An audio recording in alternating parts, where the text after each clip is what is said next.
Avant de vraiment commencer la vidéo les gars, n'oubliez pas de mettre le petit j'aime si vous ne l'avez pas encore mis et à vous abonner en activant la cloche. Bien sûr, c'est important. C'est important les gars. Nouvelle série de vidéos les gars sur la chaîne. Une série parmi tant d'autres qui arriveront dans les prochaines semaines. Aujourd'hui c'est anecdotes, histoire, explications sur le football bien évidemment avec la bonne humeur. Par contre je n'ai pas de nom pour cette série les gars, donc n'hésitez pas à proposer dans les commentaires des trucs stylés qui tabassent, tu vois. Un beau nom pour le jingle, tu vois, comme ça fera un beau jingle, beau nom, beau jingle, hein, c'est forcément lié. Et là du coup on a un jingle sans titre. Donc aujourd'hui on parle de quoi? On parle des tirs au but. À ne pas confondre avec les pénaltys. Les pénaltys c'est différent, c'est pendant le match les gars. Les tirs au but ça permet de désigner un vainqueur quand deux équipes sont à égalité après prolongation ou juste après le match suivant la compétition. Mais elle permet de désigner un vainqueur seulement si la compétition le demande. Par exemple j'en ai dans mon chat, ça me fait très mal de le dire, mais j'en ai dans le chat, 14e journée de Ligue 1, il me demande s'il va y avoir une séance de tir au but quand il y a un partout à la 80e. Non, parce que en championnat, en Ligue 1 notamment, t'as un point si tu fais nul, donc il n'y a pas forcément besoin de désigner un vainqueur. Par contre, demi-finale de Coupe du Monde, là, tu as forcément besoin de désigner un vainqueur. Donc, si à égalité, à l'issue des prolongations, il y a la séance de tir au but. Comme ça, celui qui la gagne, il va en finale. T'as compris? Je suis sûr, j'en ai perdu déjà la moitié. Dans l'histoire, il y a eu d'autres façons de désigner un vainqueur après que le match n'ait pas réussi à en désigner un quand il y a eu égalité. Il y a eu, au tout début de l'histoire, il y a eu les rouges. Donc quand il y avait égalité, on voyait les équipes qui avaient tiré non loin du cadre, juste à côté du poteau, juste à côté de la barre. C'était considéré comme un rouge. Donc s'il y avait par exemple équipe A contre équipe B qui faisait 2 partout, si l'équipe A avait 6 rouges contre l'équipe B 3 rouges, et c'est l'équipe A qui passait. Voilà, tout simplement. Il y a eu aussi pendant très longtemps, et ça a été la règle, les matchs à rejouer. Et même jusqu'aux années 90, les matchs pouvaient se rejouer jusqu'à 5 fois. Quand même, c'était un peu long. La séance de tir au but, ça abrège, on va dire, cette sentence. Surtout qu'au bout de 3 matchs, les mecs, ils se connaissent par cœur. À mon avis, c'était match fermé, cadenassé. Il y a eu aussi la règle peut-être la plus pétée de l'histoire, vraiment le truc le plus aléatoire possible. La pièce, en gros, égalité, prolongation, toujours pas de but, toujours 0-0. L'arbitre, il sortait sa pièce, 2€ en l'air. Voilà, tu choisis pile, tu choisis face. Là, t'as choisi face, perdu. Tu rentres à la maison et l'autre, il va en finale de Coupe du Monde. J'abuse un peu, mais c'est un peu ça. Limite, les gars, Shifumi.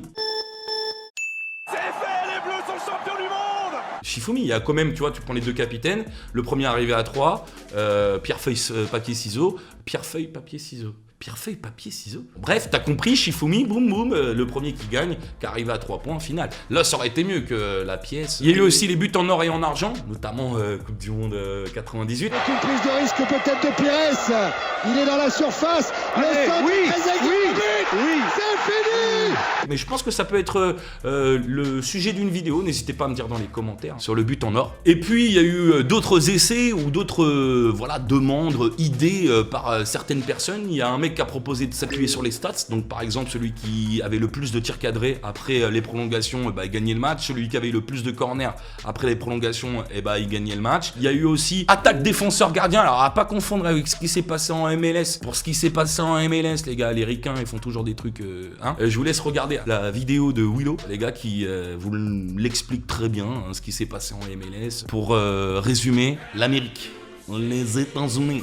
Donc par contre, attaque défenseur gardien, c'est différent les gars. Il y avait un attaquant, un défenseur, un gardien. L'attaquant partait des 30-35 mètres. Il avait 20 secondes pour marquer, donc soit en dribblant le défenseur, soit en tirant directement. Alors qu'en MLS, c'est différent. Ils avaient 5 secondes et il n'y avait pas de défenseur. Ils partaient des 30 mètres aussi à peu près. Voilà la différence entre attaque défenseur gardien et ce qui s'est passé, la folie américaine. Et il y a aussi la proposition des tirs de corner. Donc 5 joueurs de chaque équipe dans la surface de réparation. Un mec qui tire un corner. L'équipe, après plusieurs essais qui marque le plus de buts, gagner le match. Voilà les différentes procédures, idées qu'il y a eu. Il y en a eu peut-être d'autres, si vous en connaissez d'autres, les gars. N'hésitez pas à les dire dans les commentaires, bien sûr, pour compléter cette vidéo. Alors, on revient à nos tirs au but. Comment ça se passe les tirs au but? Bah déjà, l'arbitre fait 2 tirages au sort pour désigner de quel côté se jouera la séance de tir au but, et 2 pour désigner l'équipe qui commencera à tirer dans la séance. D'ailleurs, sachez qu'il y a une étude qui a été faite pour savoir s'il y avait plus de chances de gagner la séance de tir au but en commençant. Il y a des contradictions, mais il désigne quand même le premier tireur, enfin l'équipe qui tire en premier a plus de chances quand même de gagner la séance de tir au but. Mais c'est sur les pourcentages que ça bouge. Par exemple, il y a une étude qui dit il y a 60% de chances de gagner la séance si tu commences à tirer, 40% que tu vas perdre, et il y en a qui disent 51-49. Donc voilà, difficile de dire, mais parce que les mecs se tapent dessus limite pour dire oui, il y a plus de chances, non, ça joue pas tellement, voilà, bref, vous avez compris. Ensuite, comment sont placés les joueurs? Le gardien, il est dans les buts, il doit avoir au moins un pied sur la ligne avant que le joueur tire. Le joueur, il met le ballon sur le point de pénalty et il prend l'élan qu'il souhaite. L'arbitre, il est pas très loin du ballon. Le gardien adverse, il est à l'angle de la surface de réparation. Tous les autres joueurs sont dans le rond central. Le tour des équipes, c'est assez simple. Chaque équipe a 5 tireurs. Chaque équipe tire 5 fois, à part si une des 2 équipes prend assez d'avance pour gagner. S'il y a 4-2, c'est bon, t'as pas besoin de tirer le 5e tireur parce que tu sais que t'as déjà assez pris d'avance. C'est aussi simple que ça. Alors, contrairement à ce qu'on croit, l'ordre des tireurs peut changer à tout moment. Donc, par exemple, si le capitaine, il voit un mec partir tirer son penalty, son tir au but, excusez-moi, et il est en mode oh là là, j'ai peur, et à tout moment, il peut lui dire attends, non, tu reviens parce que je sens que tu vas te faire caca dessus. Donc reviens, j'envoie plutôt Neymar, je sais pas moi, Antoine Griezmann ou quoi d'autre à ta place parce que toi, je sens que tu vas manquer. Mais l'ordre des tireurs peut changer à tout moment.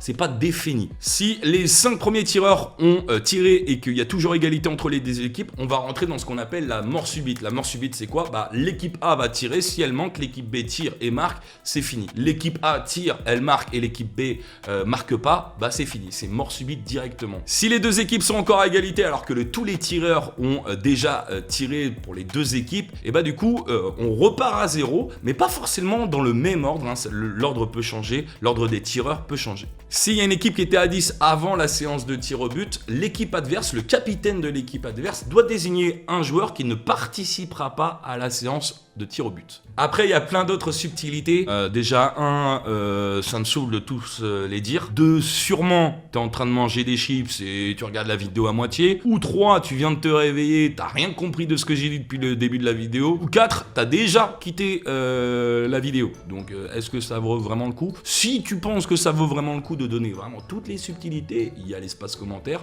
Ou alors, je sais pas, tu fais une vidéo... sur tes tirs au but et tu seras plus précis que moi. Bien joué. Passons à l'histoire maintenant des tirs au but. Avant tout, l'histoire du penalty qui a été créé en 1890 par William McCrum, membre de l'association irlandaise de football. Et ensuite, il faudra attendre les années 60-70, en 1968 pour être précis, et l'élimination d'Israël au tournoi olympique par tirage au sort. On en a parlé tout à l'heure, si tu as compris, par tirage au sort, donc la pièce. Israël a été éliminé du tournoi olympique. Du coup, Youssef Dagan a proposé un nouveau concept, le concept des tirs au but pour désigner un vainqueur à la place du tirage au sort. Surtout que la même année, l'Italie a accédé à la finale de l'Euro par cette façon-là, par le tirage au sort. Du coup, les instances ont décidé de vraiment prendre au sérieux ce concept des tirs au but et va le mettre en place petit à petit. Le 5 août 1970, il y a la première séance du tir au but lors du match entre Hull City et Manchester United lors d'un tournoi estival. Et le premier tireur, les gars, c'est George Best, la légende George Best. Donc George Best est le premier tireur d'une séance de tir au but officiellement. Et c'est Denis Law, le premier joueur à manquer un tir au but. Alors imagine, aujourd'hui, tu vois, Mbappé par exemple qui manque un tir au but à l'Euro, il s'est fait déglinguer. Et imagine Denis Law, mon frérot. Lui, c'est son nom désigne le premier mec qui a loupé un tir au but. La même année, en 70, ça a été utilisé en Coupe des Coupes et en Coupe d'Europe des clubs champions, mais il faudra attendre encore plusieurs années pour que ça devienne vraiment majoritairement l'usage quand il y a 2 équipes à égalité. Par contre, c'est encore utilisé, le match à rejouer, par exemple en Angleterre, lors des coupes, quand il y a 2 équipes à égalité, le match est à rejouer. Majoritairement, c'est encore les tirs au but quand 2 équipes sont à égalité et qu'il faut vraiment désigner un vainqueur, mais dans certaines compétitions, il y a encore les matchs à rejouer. Petite anecdote d'une séance de tir au but qui a marqué l'histoire et qui a vraiment mis en avant la séance de tir au but, c'est la finale de l'Euro en 76 entre la RFA et la Tchécoslovaquie. Pourquoi cette finale? Parce que Uli Hoeneß manque du côté allemand son tir au but, et derrière, qui vient tirer son tir au but, les gars? Panenka pour la Tchécoslovaquie. Et Panenka, vous savez ce que c'est une Panenka, les gars? Bah, ça vient du joueur Panenka. Il y en a qui, je pense, je sais pas, il y a un mec qui a fait le geste et il a dit ouais, Panenka. Tu vois? Non. C'était un joueur tchécoslovaque et qui a permis à la Tchécoslovaquie de gagner donc l'Euro en 76, et ça a été très marquant. Autre petite anecdote, la séance de tir au but, et je vais lire les notes les gars, sinon ça va pas le faire. La séance de tir au but la plus longue de l'histoire, elle est intervenue en Corée du Sud entre le Daejeon FC contre le Chungju Dasung. 29-28, après 55 minutes d'une séance interminable, 62 tentatives. 62 tentatives. Voilà, c'est bon, je sais pas si c'est intéressant en fait, mais au moins tu le sais, 55 minutes la séance de tir au but la plus longue. Pour terminer les gars, il y a eu des études sur les séances de tir au but pour savoir si c'est dangereux pour les supporters. Bon, elle est controversée cette étude là, mais pendant une compétition, ils ont fait une étude pour voir s'il y avait plus d'entrées en urgence pour des problèmes cardiaques, et il a été relevé 2 fois plus d'entrées en urgence pour des problèmes cardiaques pendant une séance de tir au but que en temps normal. Et notamment, ces